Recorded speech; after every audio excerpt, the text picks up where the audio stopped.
வணக்கம். இன்றைக்கி ஜானூஸ் கிச்சனில் ஒரு டேஸ்ட்டான எறா குழம்பு செய்யலாம். நான் அதுக்காக ஒரு மண்சட்டியில் 2 டேபிள் ஸ்பூன் எண்ணெய் ஊற்றிருக்கேன். அதில் கொஞ்சமாக வடகமும் கொஞ்சம் வெந்தயமும் போட்டிருக்கேன். அது நல்லா பொரியட்டும். இது கூட ஒரு சின்ன சைஸ் வெங்காயம், சின்ன சைஸ் தக்காளி கட் பண்ணி போட்டிருக்கேன். ஒரே ஒரு பச்சை மிளகாய், ஒரு 5-6 பல்லு பூண்டு போட்டிருக்கேன். கொஞ்சம் கருவேப்பிலை சேர்த்துக்கிறேன்.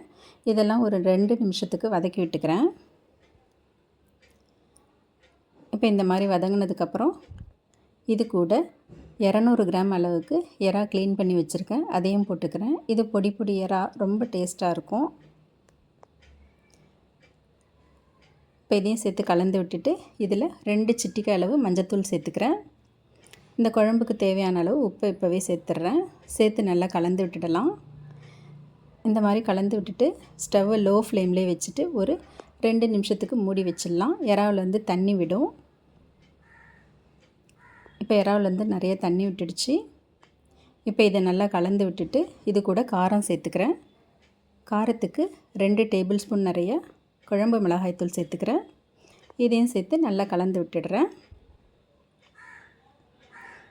நான் ஒரு சின்ன லெமன் சைஸ் அளவுக்கு புளி எடுத்து ஊற வச்சு கரைச்சி வச்சுருந்தேன். அந்த புளி தண்ணியும் அதில் சேர்த்துக்கிறேன். புளி தண்ணியை சேர்த்து நல்லா கலந்து விட்டுடலாம்.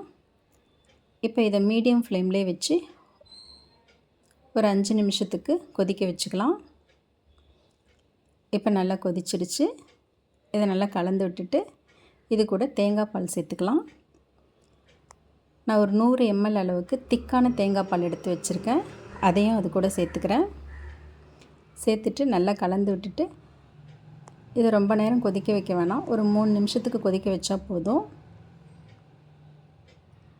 இப்போ நல்லா கொதிச்சிருச்சு. இதை நல்லா கலந்து விட்டுட்டு கடைசியாக இது கூட கொஞ்சம் கொத்தமல்லி தழை சேர்த்துக்கிறேன். சேர்த்துட்டு ஸ்டவ் ஆஃப் பண்ணிடலாம்.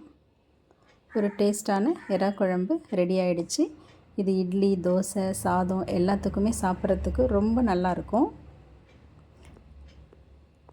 தேங்க்ஸ் ஃபார் வாட்சிங்.